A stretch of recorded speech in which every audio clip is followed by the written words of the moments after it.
Hey my beautiful souls, welcome back to Finding with Jessie, the life coach. So guys, today we are going to be talking about how to overcome fear. So, oh man, fear is just one of those things that just keeps us so stuck. It has a grip on so many people, and I hear it every single day when I coach people. I can hear the fear. And this is the thing that people do not realize about fear, is that it's attached to trauma. So today we are going to be talking about it, and not only talking about it, but I'm going to give you some tips on how to conquer and overcome your fear. So let's get started. So my tips are super straightforward, and this is exactly the tips I'll be giving you if you'll be coaching with me, if you were actually on a Zoom call or Skype call with me. And the first step is to acknowledge the fear.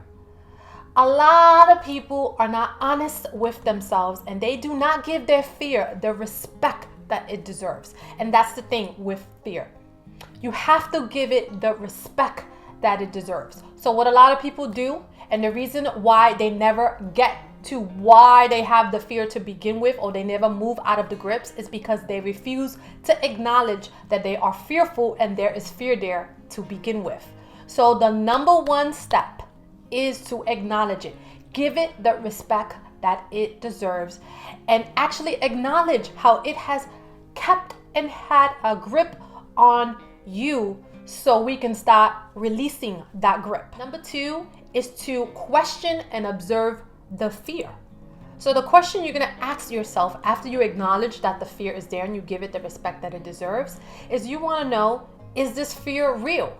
A lot of the times fear is stemming from something that has happened prior to us, right? Like I said, is attached to trauma, something that has happened. We don't just wake up one day and start becoming fearful of something. We're not fearful of relationships until it has done damage to us. We're not waking up with trust issues until someone has gone and betrayed and damaged the trust we have given them. We don't wake up one day and become fearful of taking chances, right? That just doesn't happen. We become fearful because we have failed at something, and now we know that feeling, the trauma takes hold, it takes grip, and then we're afraid of moving forward. And that's why I say we need to give it the full respect that it deserves. Not only that, but we have to observe it and acknowledge and question the fear and say, is there evidence that makes this a fact of what I'm fearing right now in the present moment? Not in the past, not in the future, but right now in the present moment. Is the fear that I'm fearing actually present? Is it existing in the now? So in order to know if the fear is present and you're actually fearful of something that actually can happen now, or the fear is tied to a trauma and that is holding you back, it's a block, is that you need to observe the evidence. You need to look for evidence, support, and corroborate the story that you're telling yourself that is supporting this fear. Is it real? The next tip is straightforward, and it's to face it. This is the thing. It's not brave unless you're scared. That's one of my favorite sayings. I don't know who, I think I made it up. But it is literally, you are literally not brave unless you're scared, and that's the truth. I was actually coaching someone recently, and we were talking about confidence. And I was actually explaining how even the most confident of people, they're scared too. They are scared too, but they do it anyway. The bravest of people are scared too. But we know that if we don't take that chance, that we will live with regret and all these other emotions that we don't want to face. We don't want that having a hold on us. So what we do is we push ourselves forward. And that's how you have to think of fear. You have to go through it in order to get to the other side and release that fear. If you think of anything you've ever been afraid of, let's say like a child is afraid of the dark. The only way you conquer that fear of the dark, because I feel like every kid is afraid of the dark, is by going into a dark room and then realizing that there's nothing there. Right? Majority of the time we're afraid of the dark room because we think there's boogeyman and spirits and all this other stuff that's going to come out and get us. But then when a child, or when you were a child and you went through the darkness, you start realizing that what you're fearing is not real or is not as bad as you thought. So how do you conquer and get over anything that you're fearful of? Is to go through it, is to approach it, is to face it, right? Have those difficult conversations if that's what you're afraid of. If you're afraid of difficult conversations, right? You're afraid of doing a speech, then go up there on the stage and go do a speech. You have to conquer the fear. So you must have a willingness to conquer the fear. You must have a willingness to go up to it, stare it straight in the face and say, I am here. What now? You must have a willingness to go up and approach it and stare it dead in the eye. Confront it. The thing is, once we do that, it releases a lot of the hold it has on us. And you're already halfway there. There's just one more step. And that last step is examining the fear deeper.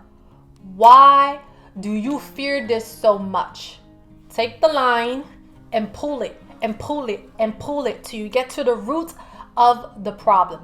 And that's when the majority of the time you realize this fear is connected to a trauma, a memory, something that has happened to you, an experience you had in the past, and it has nothing to do with the present moment. The thing with trauma is that it lives in ourselves. It changes the makeup of our DNA and the perception of how we see things. So in order to truly conquer fear, you need to conquer the trauma. You need to go down, pull the trauma out, and then reconstruct the story around the trauma to make yourself feel safe. So the next time you need to conquer something, the block is not there. The block is removed. Once you find the trauma, you face the trauma, you acknowledge it, you give it the respect that it deserves, everything it has held you back from, everything that it has hindered you and created so much havoc in your life. You acknowledge that,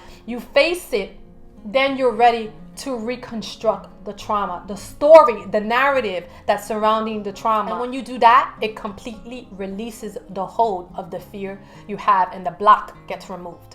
So it's easier said than done, I know, and that's why people like me exist. Life coaches, spiritual life coaches like me exist to help people find the fear, understand the connection and link from fear to trauma, and then follow the line through the stories, through the coaching to pull it out, to say, this is it. Let's acknowledge it and let's reconstruct the story you've been telling yourself. And then once that happens, the block is removed and the person's able to move forward, right? So like I said, easier said than done, I know. And once again, that's why people like me exist. That's the last step. This is one of the main steps that you actually have to keep at the forefront when you're conquering fear and trauma. And that's your consciousness of what is the goal. Because the honest truth is that fears, the reason why it had such a hold on you and trauma has a hold on you is because you couldn't release it. You couldn't acknowledge it. You might have not been brave enough, right? So you have to keep on the forefront of why you are doing this process to begin with, so you do not give up and you say, oh no, it's not worth it, or I don't want to revisit the past and I don't want to bury this out and I want to move forward, because that's what a lot of people do. Because once again, it's a lot of work. And this is a process of healing. Conquering fear is a process of healing. Conquering traumas is a process of healing. And when we talk about on my channel, when I say do the work, do the healing, this is what we are talking about. Conquering your fears. And obviously, it wouldn't be so impactful and have a hold on you so great if the fear, if the resistance wasn't there. So you have to remember what you are going to gain and be conscious of your intentions and your goals. Keep it at the forefront so you can keep on moving forward and keep on pushing against that fear.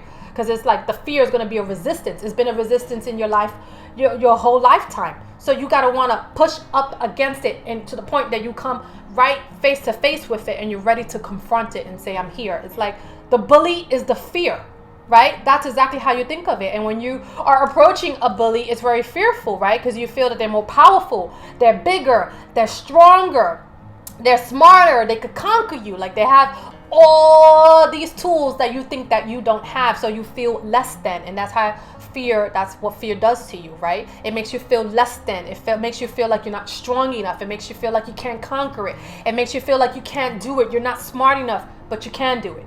We all are capable of conquering our fears, and we all are capable of healing ourselves. We just have to have that willingness to do it, and the willingness of putting our consciousness and intentional directional of the goal right in front, so we are reminded why we started the process to begin with.